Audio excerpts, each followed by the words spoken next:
반갑습니다. 교재 55쪽 해설하겠습니다.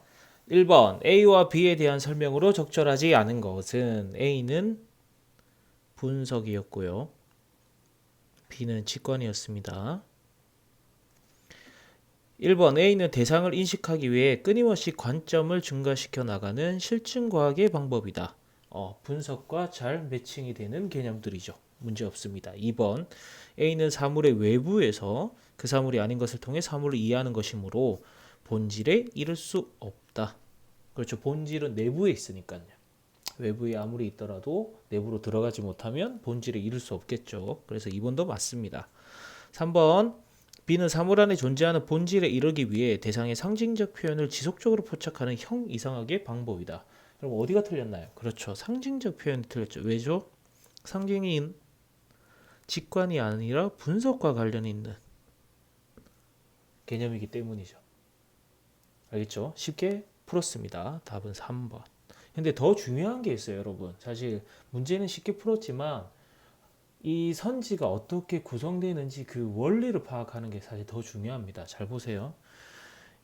A와 B가 있어요. 근데 이 둘은 서로 대립되는 개념이죠. 그리고 A와 관련된 혹은 A의 속성이나 특징들이 이렇게 나와 있고 B도 마찬가지예요. 그러면 첫 번째로 제일 많이 확인되는 틀린 선지를 만드는 원리가 뭐냐면 이것들을 바꿔치기 하는 거예요. 이렇게 바꿔치기. 그렇게 해서 틀린 선지를 만드는 겁니다. 이게 제일 쉬우면서도 의미 있는 선지 구성 방법입니다. 틀린 선지 분석 방법 꼭 알아두세요. 그래서 우리가 글을 읽을 때 대립관계가 나타나면 정리를 해줘야 된다는 겁니다. 아시겠죠? 4번 A는 사물을 다른 대상들과의 비교를 통해 상대적 오케이. B는 사물을 특정 관점이나 상징에 의존하지 않고 절대적. 근데 여기 이미 나와요. 상징에 의존하지 않고. 근데 여기는 상징적 표현을 이렇게 얘기하고 있어요. 물론 조금 맥락이 달라요. 이거는 상징에 의존하지 않는다는 말은 상징을 수단, 방법을 사용하지 않는다는 말이고 상징적 표현을 포착한다고 얘기하고 있으니까 요거는 수단이기보다 어떤 목적의 의미가 더 강하긴 하지만 어찌됐든 이 둘은 사실 좀 충돌하고 있습니다. 그러니까 3, 4번 안에 답이 나와야 되는 거야. 둘이 동시에 답이 되거나 답이 아닐 수 없는 이런 관계. 그래서 선지 구성이 아주 세련됐다고 보기는 어려울 것 같습니다. 5번 A와 달리 B는 부호적인 표현이나 재현에 의존하지 않는 대상과의 지적 관계입니다. 이것도 문제가 없죠. 자, 다음 문제 보겠습니다. 2번입니다, 여러분. 한 예술가는 피도시 여행 중에 이 도시를 상징하는 사원의 탑을 소묘하였다. 그림을 그렸다는 겁니다. 이 탑은 사원 건물과 불가분, 오케이, 때려야 뗄 수 없는 관계라는 거죠. 사원 건물은 경내와 주위 그리고 피도시의 시가 시가 전체와 피도시의 시가 전체와 분리시킬 수 없으죠. 이것도 분리시킬 수 없답니다. 사원 건물과 피도시 전체를 말하는 거죠. 그러니까 탑과 사원은 불가분. 요 사원의 건물들과 피도시는 불가분. 느낌 오나요? 그렇죠. 이게 전체죠, 전체 여러분. 그리고 사원은 요거의 조금 더 작은 부분. 그리고 탑은 이 사원을 구성하는 또 더 작은 부분. 요렇게 되는 거예요.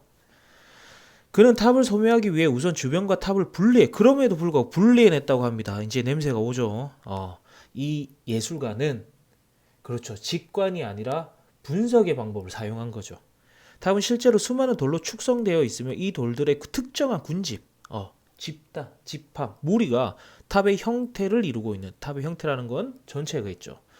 예술가는 오직 탑의 음영에만 주목하여 관찰한다면, 즉 탑을 이루고 있는 부분은 돌인데 이 예술가는 돌에 집중을 한 것이 아니라 음영에 집중했답니다. 그러면 이 음영은 부분이 아니라 탑의 요소가 되는 것이겠죠.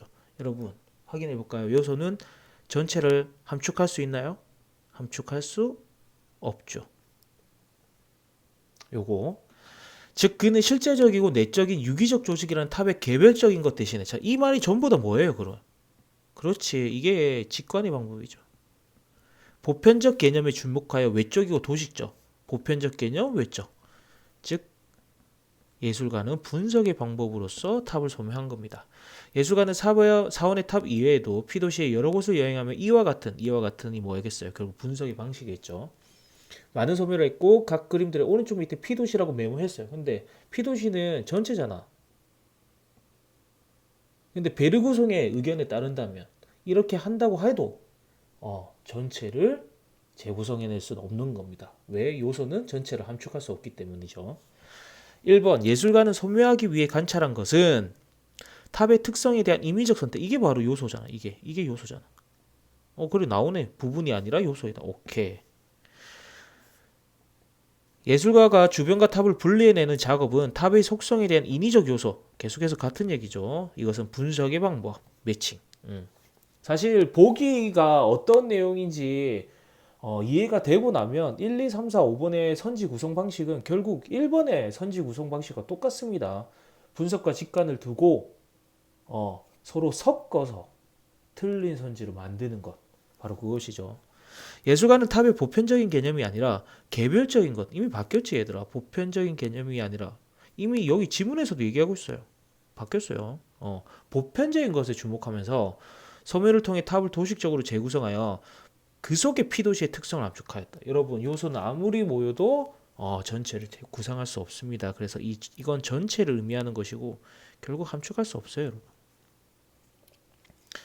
그래서 답은 또 쉬웠습니다. 3번. 4번 피도시라는 메모가 적힌 각 그림들을 연결시켜 감상한다고 해도 피도시를 가보지 않은 사람이 피도시에 대한 전체 여기 나오지 인상을 획득할 수는 없을 것이다. 이것도 사실 부딪혀요. 이렇게 충돌하는 선지입니다. 탑의 음영에 집중한 예술가의 소묘는 여러 각도에서 그린 것들을 결합할지라도 탑을 온전하게 복원하지 못한다. 불완전하다고 얘기했죠. 이것은 분석에서 직관으로 이해할 수 없는 이유를 보여준다. 쉬웠죠? 오케이. 다음. 그러니까 지문을 읽을 때 주요 개념 간의 관계만 파악이 되면 틀린 선지가 이렇게 눈에 쉽게 띕니다, 여러분. 그래서 이와 같은 방식으로 읽으라고 계속 강조하는 거예요. 3번 보겠습니다. 보기는 기역, 니은의 의문을 가진 서진이가 수집한 자료이다. 윗글과 보기를 통해 판단 내용으로 적절하지 않은 것은 잠깐만요. 기역, 니은 한번 확인해 보겠습니다. 기역은 각각의 분야의 고유한 방법, 즉 자연과학과 정신과학 요걸 얘기하는 거고, 그 다음에 니은은 분석과 직관은 동시에 이루어질 수 없으며 서로 대립적인 성격이라는 거. 미안합니다. 다시 돌아왔어요. 자, 베르그송 관련 서적을 찾아봤답니다. 분석과 직관에 대한 베르그송의 견해는 둘 간의 총체적 불연속성을 의미하는 것은 아니다. 즉 지문에서는 서로 동시에 이루어질 수 없고 대립적이라고 얘기했지만 그렇다고 해서 단절된 것은 아니라는 거예요. 분석과 직관의 구분은 개념 없는 직관은 맹목이고 직관 없는 개념은 공허하다라는 칸트의 경고에 적용하면 분석 없는 직관은 공허하고 직관 없는 분석은 단편적이고 끝나지 않는다와 같이 표현할 수 있을지 모른다. 베르그송은 말이 어렵죠. 괜찮습니다. 뒤에 다시 정리되어 있어요. 베르그송은 실체된 치밀한 분석의 과정을 거친 경우에만 비로소 직관이 가능하다고 보았지만 이러한 분석과 직관의 연속성의 원리를 명시적으로 제시하지는 않았다. 즉 핵심은 여기 있는 거야. 무슨 말이에요, 여러분? 치밀한 분석의 과정이 없다면 직관도 가능하지 않다는 뜻이에요. 알겠죠? 그러니까 과정을 거쳐서 직관이 이루어진다는 겁니다. 물론 좀 논리적 관계를 잘 안다면 이 과정이 직관을 이루기 위한 직관을 위해 필요한 필요 조건이라고 얘기할 수 있어요. 어찌됐든 자 B 신문기사 보도록 하겠습니다. 요거는 뭐예요? 2015 계속교육과정에 대한 얘기인데 이전까지는 문이과가 구분되어 있었답니다. 문이과가. 근데 2015 교육과정에서는 이들을 융합하려고 한다는 거죠. 문과는 그렇죠. 뭐 인문, 정신과학의 영역이라 할 수 있고 이과는 자연과학의 영역이라고 할 수 있겠습니다. C. 자, 자기소개서 내용인데 여기도 마찬가지예요. 융합. 둘의 구분보다는 융합하는 것을 강조하고 있다는 얘기입니다. 자, 선지 보겠습니다. 1번 분석과 직관은 상이한 인식의 방법이지만 요거는 지문의 내용이죠. 둘은 서로 보충되는 연속성의 원리를 진다. 이건 뭐예요? A. 오케이. 이상 없습니다. 2번 인문학적 지식과 과학적 지식은 서로 다른 종류의 지식이지만 이것도 지문에 나와 있는 내용이지. 교육에서는 이를 구분 없이 합하여 새로운 지식을 창출하는 능력을 요구하겠다. 이게 B에 나와 있는 내용이었어요. 그대로 읽어주면 됩니다. 어려울 게 없었습니다. 3번 분석과 직관은 대립적인 성격을 지니지만 이것도 지문에 있는 내용이 있어요. 문이과 계열의 구분을 두지 않는 2015 교육과정은 둘 간의 총체적 불협소성을 극복하려는 것으로 볼 수 있다. 이것도 B에 나와 있는 내용입니다. 4번 정신과학과 자연과학의 독자성을 강조한 베르그송도 치밀한 분석의 과정을 거쳐야 실제에 대한 직관이 가능하다고 봄으로써 두 분야의 방법론적 동일성을 인정하고 있다. 이렇게 얘기하고 있는데 이게 답이에요, 여러분. 뭐 이것도 답을 좀 느낌으로도 쉽게 판단했을 것 같은데 좀 자세히 분석해 보도록 하겠습니다. 일단 5번부터 먼저 확인할게요. 각 분야마다 고유한 방법이 있지만 이것도 지문의 내용.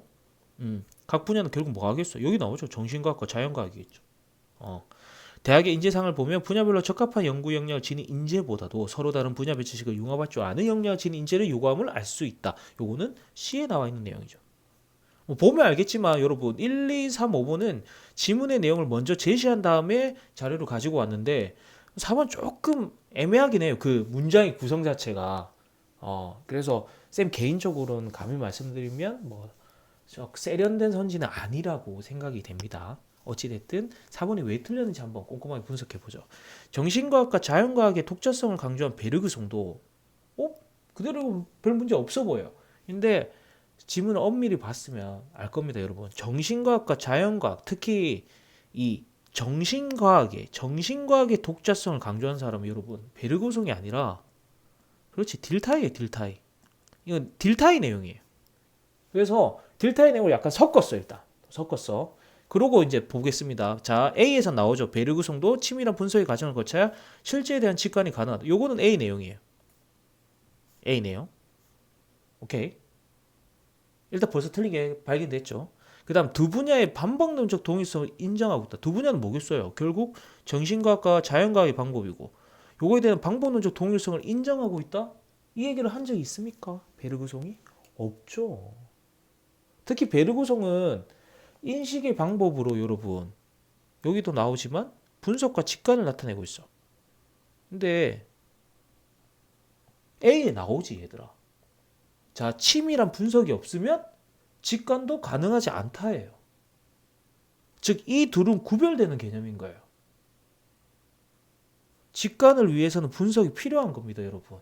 둘은 동일하지 않습니다. 이 얘기를 하지도 않았을 뿐더러 이미 A를 통해서도 둘은 구분된다는 걸 알 수 있습니다, 여러분. 그래서 답이 4번이었어요. 자, 여기까지 3강이었습니다, 여러분. 또 다음 시간엔 다른 지문으로 만나보도록 할게요. 고생 많았습니다. 안녕.